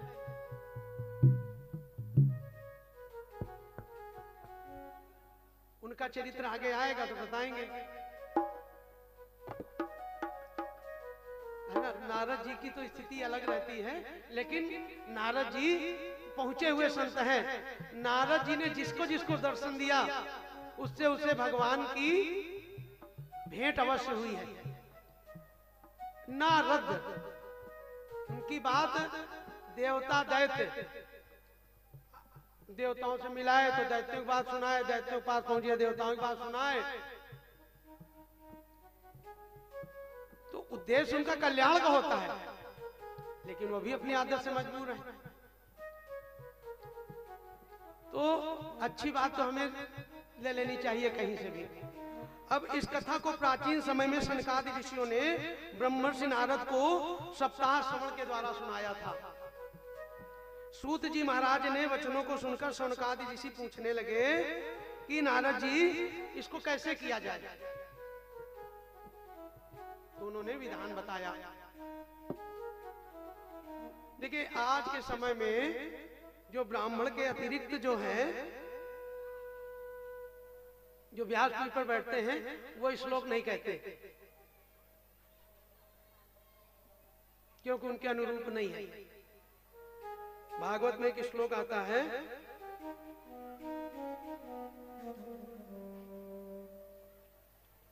हमने नोट किया था,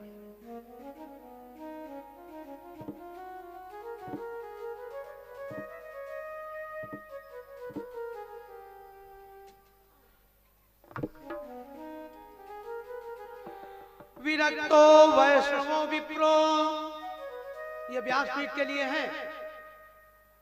विरक्तो वैष्णवो विप्रो वेद शास्त्र विशुद्धिकृत दृष्टांत कुशलो धीरो वक्ता कार्योति निष्प्रहा। व्यासपीठ पर बैठने का अधिकार विप्र होना चाहिए, ब्राह्मण होना चाहिए व्यासपीठ पर। ये हम नहीं कहते, भागवत भगवान में लिखा हुआ है। विरक्तो वैष्णवो विप्रो वेद शास्त्र विशुद्धिकृत दृष्टांत कुशलो धीरो वक्ता कार्योति निष्प्रहा। विरक्त हो अच्छा है, गृहस्थ तो भी चलेगा, लेकिन विप्र होना चाहिए। अब है लिखा है तो हम बता रहे हैं, बाकी कोई कहता है तो हम उससे कुछ कहने थोड़ी जाएंगे। और व्यासपीठ पर जो बैठा हो उसके नीचे बैठकर श्रवण करना चाहिए, अन्यथा पाप लगता है। कुरुक्षेत्र में अर्जुन को भगवान श्री कृष्ण ने उपदेश दिया है, तो अर्जुन का जो रथ था उसमें हनुमान जी विराजमान थे। भगवान श्री कृष्ण रथ से उतरकर अर्जुन को गीता का उपदेश दे रहे थे। तो हनुमान जी ने कहा, प्रभु और श्रीमद् भगवत गीता मैंने भी सुनी है, मेरा भी कल्याण होगा। बोले कल्याण तो होगा, लेकिन तुम पिशाच हो जाओगे। बोले कैसे? बोले जब हमने, ये भी उल्लेख है श्रीमद् भागवत में, जब हम श्रीमद् भागवत में श्रीमद् भगवत गीता में श्लोक देखिए, संस्कृत जो है, अगर संस्कृति को बचाना है तो संस्कृत पढ़ना पड़ेगा। आजकल के बालकों को इंग्लिश मीडियम, घर वाले भी इंग्लिश मीडियम पढ़ाने में बड़ी अपने को, इंग्लिश मीडियम पढ़ाइए अच्छी बात है, देश विदेश में रहेगा तो अंग्रेजी के बिना काम नहीं चलेगा। अंग्रेजी हमने भी पढ़ी है, लेकिन संस्कृत हमारी संस्कृति है। संस्कृति को बचाना है तो संस्कृत पढ़ना पड़ेगा। हमारे धर्म शास्त्र संस्कृत में है और संस्कृत देववाणी है।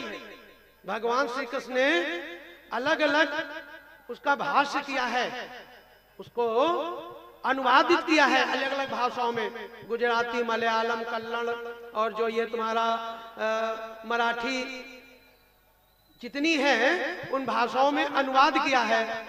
लेकिन भगवान श्री कृष्ण ने जो कुरुक्षेत्र में जो उपदेश दिया है अर्जुन को, वो संस्कृत में किया है।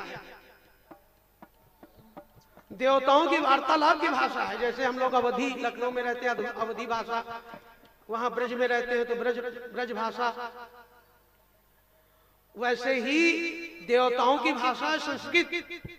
जितने भी हमारे धर्म शास्त्र हैं वो संस्कृत में है। और संस्कृत की उत्पत्ति कहां से हुई है?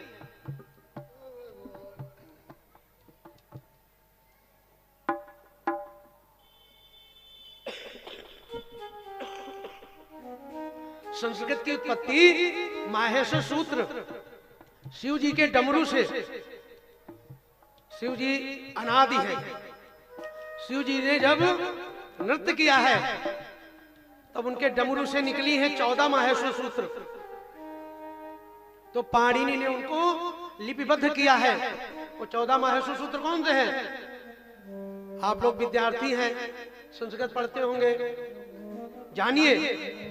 हमारे सनातन को जानना है तो संस्कृति को बचाना है, और संस्कृति को बचाना है तो संस्कृत का अध्ययन करना है। आई रीली का ए एंग आउट है वरट लड़े मगड़नम झमई झमगड़दस खपचत तत्तो कपय सत्सर हरा। ये माहेश्वर सूत्र है, ये पाणिनि ने लिपिबद्ध कर दिया। देखिए जितने संस्कृत के शब्द हैं, आज विज्ञान भी मानता है कि कंप्यूटर साइंस में जितनी भाषाएं उन्होंने अनुमोदित की, उनमें संस्कृत सबसे सटीक बैठ रही है। वैज्ञानिक इस बात को मानने लगे हैं। ये हमारे धर्मशास्त्र, हमारे देवी देवता काल्पनिक नहीं है। जो कहते हैं वो दुर्बुद्धि है, उनकी बुद्धि का नाश हो गया है। ऐसा बोलते हैं कि देवी देवता नहीं है, धर्मशास्त्र नहीं है। यह संस्कृत हमारी देववाणी है, और अगर संस्कृति को बचाना है, हम कहते तो है सनातन के हैं, सनातन धर्म की जय हो।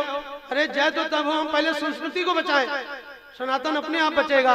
और संस्कृति को बचाने के लिए अपने बालकों को, अपने बच्चों को संस्कृत भी पढ़ानी पड़ेगी। हमारे धर्मशास्त्रों में क्या लिखा है? पढ़ने का अधिकार हमारे सनातन में सबको मिला हुआ है। लेकिन व्यासपीठ में विरक्तो वैष्णवो विप्रो वेद शास्त्र विशुद्धिकृत दृष्टांत कुशलो धीरो वक्ता कार्योति निष्प्रहा। एक चीज तो कम से कम ब्राह्मण के लिए सुरक्षित छोड़ो। ब्राह्मण एक ऐसा है, सबके मंगल की कामना करता है, फिर भी लोग उसको भिखारी, लालची, लोभी, दुनिया भर के उसको मेडल देते रहते हैं। वो आता है, ये बताइए, हम अपने यहाँ बच्चों के विवाह संस्कार या उत्सव करते हैं तो क्या करते हैं? गेस्ट हाउस बुक करने जाते हैं, एडवांस दे आते हैं। आतिश वाले को एडवांस दे आते हैं। डीजे वाले को वो क्या होता है, वो जो वो होता है नृत्य वगैरह जिसमें होता है क्या, बैंड वाले को एडवांस कराएंगे। सारी व्यवस्थाएं एडवांस हो जाएंगी। जो भंडारी है, भोजन व्यवस्था उसको एडवांस दे आएंगे। हमारे आचार्य को या हमारे पंडित जी को कोई एडवांस देता है? दुर्भाग्य का विषय है, चिंतन करना चाहिए। ब्राह्मण किसी की कृपा दृष्टि का भूखा नहीं होता है, ब्राह्मण सम्मान का भूखा होता है। ब्राह्मण भिखारी नहीं है। हमारे धर्म शास्त्रों में उसकी वंदना की गई है। विप्रधेनु सुरसंतहित लीन मनुजय अवतार और निज इच्छा निर्मित तनु माया गुण गोपाल। प्रभु को आना पड़ता है। विप्र ब्राह्मण के लिए, धेनु गाय के लिए और संत के लिए। प्रभु अपना अपमान बर्दाश्त कर लेते हैं। भागवत कथा में आज तो महात्मा की चर्चा हो रही, कल से प्रसंग जल्दी जल्दी चलेंगे। पहले महात्मा जान लीजिए, और महात्मा आपके अंदर अगर उतर गया तो पूरी भागवत आपकी समझ में आ जाएगी। प्रभु अपना अपमान बर्दाश्त कर लेते हैं, लेकिन अपने भक्त का अपमान नहीं बर्दाश्त करते। प्रभु बड़े करुणा निधान है, ध्यान रखिएगा। इस बात को हृदयंगम करिए, उनकी शरण बैठने का अभ्यास करिए, आनंद आता रहेगा, परमानंद होता जाएगा। ब्राह्मण किसी की कृपा का भूखा नहीं है। उसको वो अपनी व्यवस्था को संभाले हुए है। उसके सनातन में संस्कृति, उसने संस्कृत पढ़ी है ना, संस्कृति को बचाने का कार्य कर रहा है। आपके यहाँ आता है, मंगलाचरण करता है, स्वस्ति वाचन करता है, और आपके मंगल की कामना करता है। कोई ऐसा देखा इस धरा पर? डॉक्टर कहता आपके पास सीजन चलेगा कि नहीं, मरीज बढ़ेंगे कि नहीं, रोग बढ़ेगा कि नहीं। आपके पास सीजन नहीं चला। कोरोना टाइम में, कोरोना के बाद जहाँ देखो बाढ़ आ जाती है, वहाँ डॉक्टर बड़े प्रसन्न होते हैं कि महामारी आएगी, बीमारियां फैलेंगी। मेडिकल स्टोर वाला कहता है भैया दवाइयां खूब बिकेंगी। ब्राह्मण आता कहता आपका कल्याण हो तो हमारा भी कल्याण होगा। और जब उसको हम आप बुलाते कोई एडवांस नहीं देते, और किसी कारण बस आपके उत्सव में कोई व्यवधान आ जाए, पंडित जी ने लग रहा सही मुहूर्त नहीं निकाला और किसी कारणवश वो डेट अगर वो तिथि अगर निरस्त हो जाए तो जो एडवांस पड़ा हुआ है गेस्ट हाउस वाला कहेगा भैया इसमें हम 10% काट के वापस करेंगे, क्योंकि हमारी बुकिंग और मोटी होनी थी, आपकी वजह से हम नहीं ले पाए। बैंड वाला कहेगा भैया तुम्हारी वजह से तो हम क्या करें, तो कुछ देगा है तो देगा ही नहीं वापस जो एडवांस किया है। एडवांस दिया है तो कुछ % काट कर दिया है। लेकिन कभी हम आप ये नहीं करते कि भैया ये कुछ 1100 रुपए भेजे दे रहे हैं, 2151 भेजे दे रहे हैं, इनको रख लेना, प्रभु की जब इच्छा होगी तब वो कार्यक्रम संपन्न किया जाएगा। आपके भी तो बीवी बच्चे हैं, परिवार है, उनका तो भरण पोषण होता है। उसने संस्कृत पढ़ी है, वेदाध्ययन किया है, अपनी संस्कृति को बचाने के लिए निरंतर प्रयास कर रहा है, शिखा सूत्र धारण करता है, और आपके यहाँ मंगलाचरण करता है। और फिर जब देने की बात आती है, पंडित जी तुम तो बहुत मांग लेते हो भाई, अच्छा नहीं लगता भाई, ये सब बातें ना किया करो पंडित जी। और डॉक्टर के यहाँ जाता है तो कहता है 1000 रुपया फीस है, तो वहां नहीं कहता कि 900 रुपया ले लेना भैया, वहां ये नहीं चलता। पंडित जी के ऊपर जरूर, क्यों, ये हमारे सबके संस्कारों में घुसेड़ा गया है, डाल दिया गया है। क्या डाला गया, क्या डाला गया? ये हॉलीवुड बॉलीवुड ने क्या किया कि एक गरीब ब्राह्मण था, उसकी पिक्चर वैसे बना दी। दरिद्र ब्राह्मण था, अरे ब्राह्मण कहां से दरिद्र है, वो तो ब्रह्म के निकट संतोषी है, जो कुछ मिला है उसी में प्रसन्न रहता है, जो कुछ मिला है उसी में प्रसन्न रहता है, सबके मंगल की कामना करता है। और जो आप दे देते हैं, कदाचित आपसे स्नेह ज्यादा है तो वो कह देता है भैया थोड़ा और दे दो, आप अपने हो, और नहीं तो ज्यादातर वो कुछ कहता नहीं, ठीक जो है सब ठीक है। ऐसे विप्र को तो संत का अपमान। और मंत्र जो है देवता मंत्रों के अधीन है और मंत्र ब्राह्मणों के अधीन है। इस बात को समझना होगा, समाज में परिवर्तन लाना होगा। विप्र को, ब्राह्मण को जब हम आचार्य को बुलाएं तो उसको सम्मान से देखें, और सम्मान से हमारा कल्याण क्यों नहीं होता?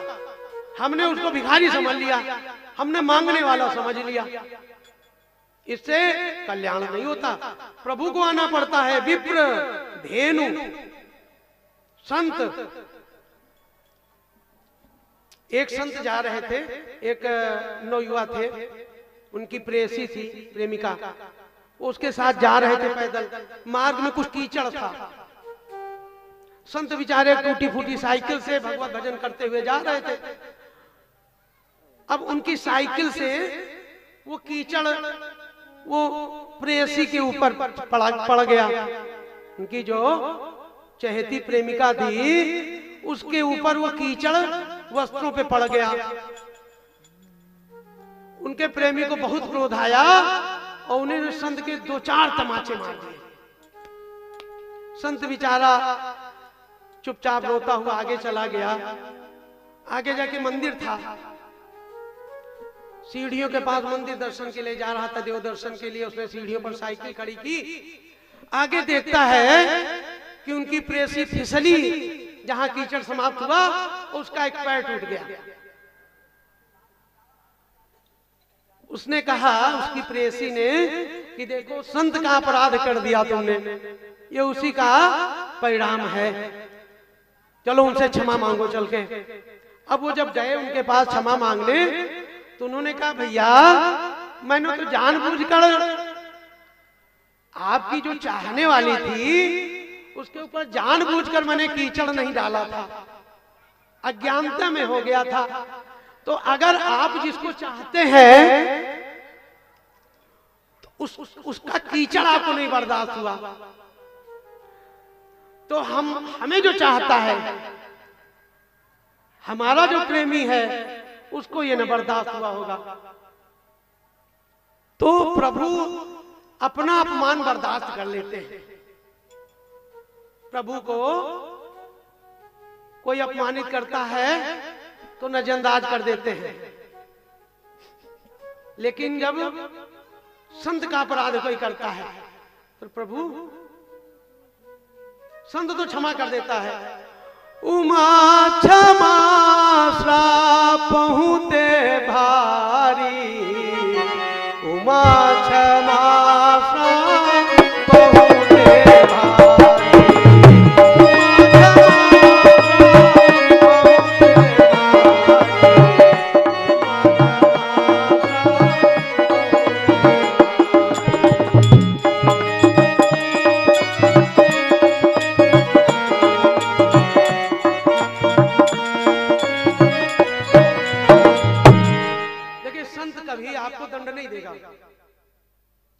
संत तो संत हृदय नवनीत समाना,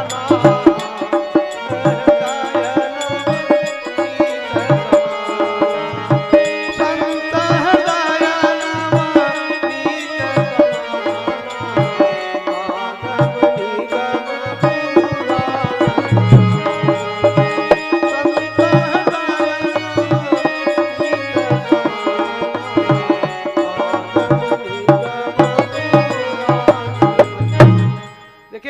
संत का हृदय क्या होता है? नवनीत। नवनीत माने मक्खन जैसा। मक्खन में कोई चीज आप उंगली दबाएं तो वो अंदर घुस जाएगी।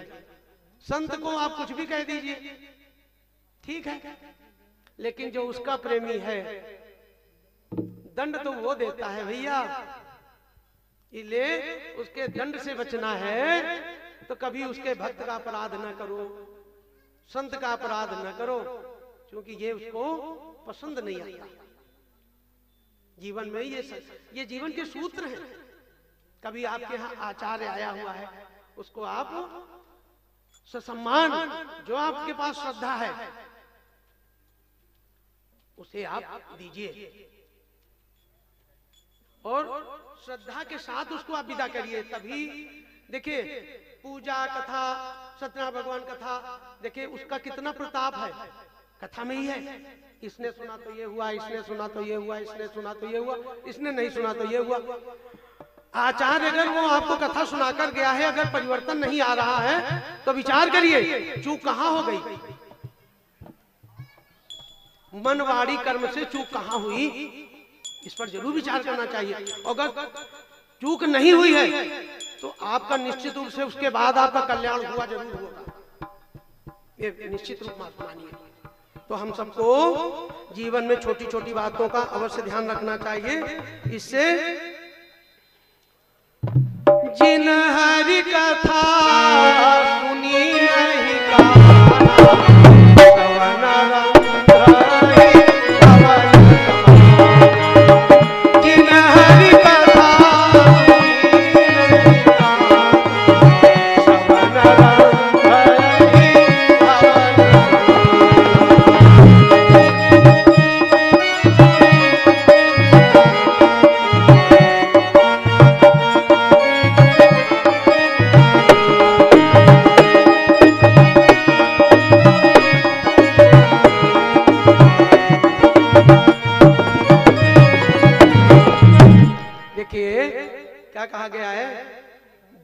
कथा सुनी नहीं काना, श्रवण रंध्र अहि भवन समाना।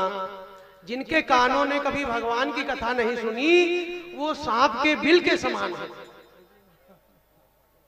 यह बाबा गोस्वामी ने कितनी सुंदर उपमा दी है, उसके बाद भी हम नहीं सुधरते। हम के दुनिया भर के प्रपंच करने हैं लेकिन हरि कथा नहीं सुननी है, क्योंकि उसके लिए समय नहीं है। तन किए सेवा कर, धन किए कर दान, और मन पवित्र हरि भजन से हो त्रिविध कल्याण। देखिए हमारा तन कैसे पवित्र होगा? सेवा करने से। कहीं अब वृंदावन आइए, वहां संतों की वो चल रही हो, संतों का भंडारा चल रहा हो, जूठन उठाइए। हम लोग तो वृंदावन में बड़ी सेवा करते हैं दौड़ दौड़ के। संतों का जब भंडारा होता है, पता नहीं संत किस रूप में कौन आया हुआ है, हम लोग दौड़ दौड़ के पत्तल उठाते हैं, जूठन बटोर लेते हैं।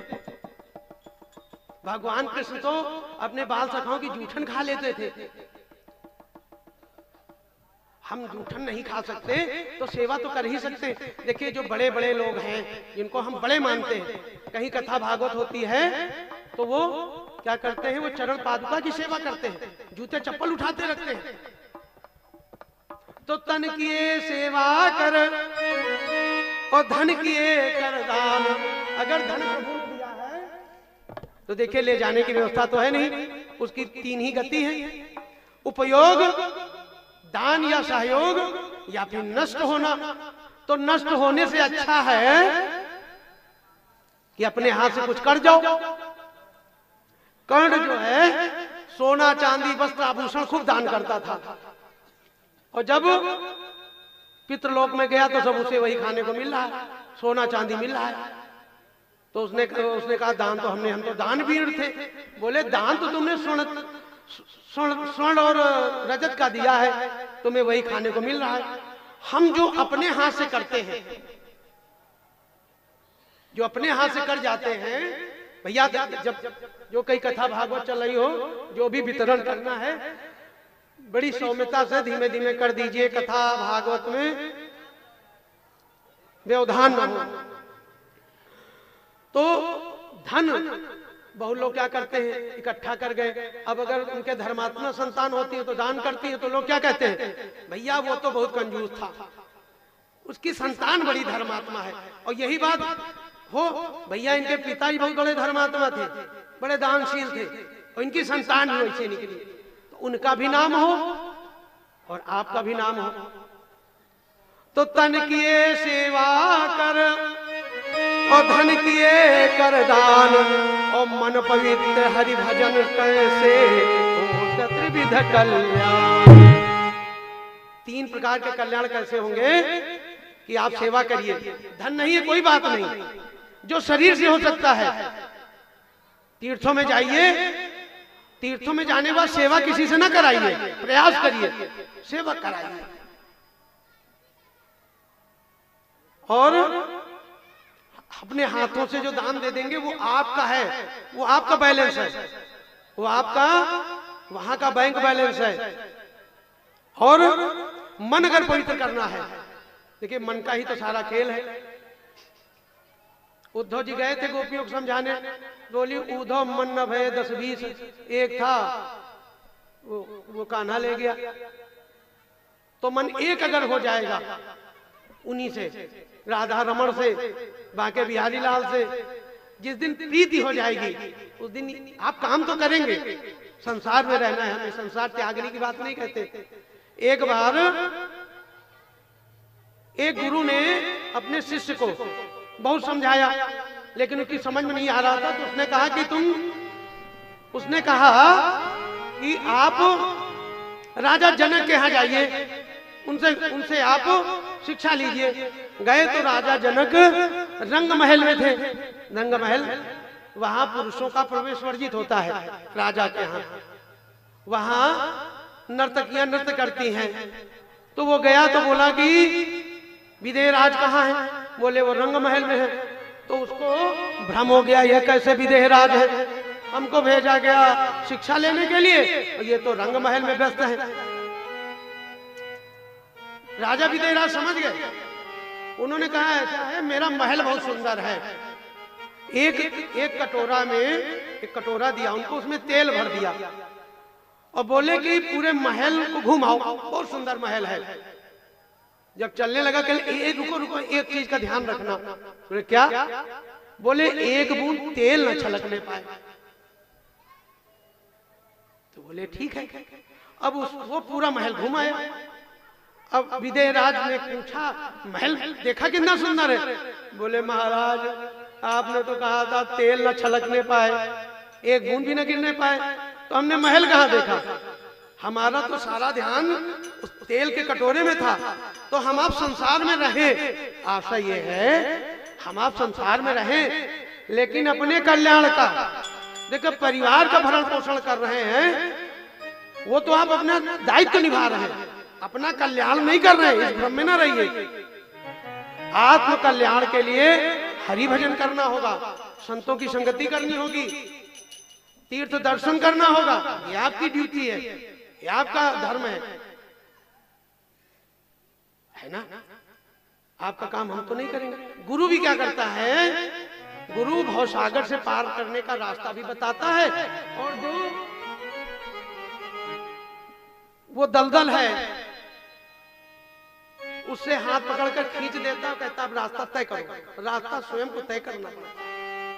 तीर्थ जाना है तो आपके पैर ही जाएंगे। और ध्यान रखिएगा, तीर्थ कभी जाइए तो हमारी हाथ जोड़कर विनती है, किसी के कंधे पे लदकर मत जाइए। इससे अच्छा घर में भजन कर लीजिए। किसी पशु के पीठ पर लदकर मत जाइए। देखिए उसी सृष्टि में प्रभु की व्यवस्था का ही वो अंग है। सारा पुण्य वो ले रहा है, क्योंकि आपको तो ढो के लिए जा रहा है। अरे तीर्थ परिश्रम के लिए है, परिश्रम करिए, श्रद्धायुक्त होइए, प्रभु सामर्थ्य देते हैं। आप उनकी शरण में बैठने का प्रयास तो करिए, और उनकी शरण में बैठने का जब अभ्यास कर लेंगे तो आनंद बरसने लगेगा। फिर दूसरी दिशा नहीं, आप अपने घर के कार्य करेंगे, ड्यूटी करेंगी, आप अपने रिश्तेदारों से मिलेंगी, निमंत्रण में जाएंगे, ऐसे थोड़ी ना। विरक्त होने की बात नहीं कही जा रही, अनुरक्त होने की बात कही जा रही। विरक्त की बात अनुरक्त हो जाएगी। अनुरक्त होने का आशय यह है प्रीति बढ़ जाएगी, और जब प्रीति बढ़ जाएगी तो आनंद बरसने लगेगा, फिर दृष्टि शुद्ध हो जाएगी। तो तन किए सेवा कर, धन किए कर दान, और मन पवित्र हरि भजन से हो त्रिविध कल्याण। तीनों कल्याण होते हैं। आज देखिए, ये जो ताप है इनका संबंध तो श्रीमद् भागवत करती है, लेकिन मन, वाणी और कर्म ये तीनों शुद्ध हो जाते हैं दान करने से। सेवा की, तीर्थों में गए, जूठे पत्तल उठाए, संतों की सेवा की, और कहीं अवसर मिला। देखिए दान भी आप इस भ्रम में न रहे। हम दान दे रहे हैं तो लेने वाले की अगर श्रद्धा नहीं, आप लाख देते रहिए, नहीं लेगा। देने की श्रद्धा बनाइए, लेने वाला श्रद्धा से ले रहा हो, आनंद तब है। आपने भिखारी समझ के दिया, ना आपका देने का अर्थ पूरा रहा और ना आपका कल्याण होना है। भाव रही है कि प्रभु ने जो दिया है उसी में से तुम दे रहे हैं, यही तो ना। और मन कैसे पवित्र होगा? जब मन पवित्र होगा तो आपके कार्य भी पवित्र होने लगेंगे। मन पवित्र है भजन से, इसलिए भजन की महिमा है। ये जो दुनिया है ये नर्तकी है, हम सब नर्तक हैं। कैसे नाचते तो रहते सुबह शाम तक जिम्मेदारियों के बीच में, नर्तकी हम सब हैं। देखिए जीवात्मा स्त्रीलिंग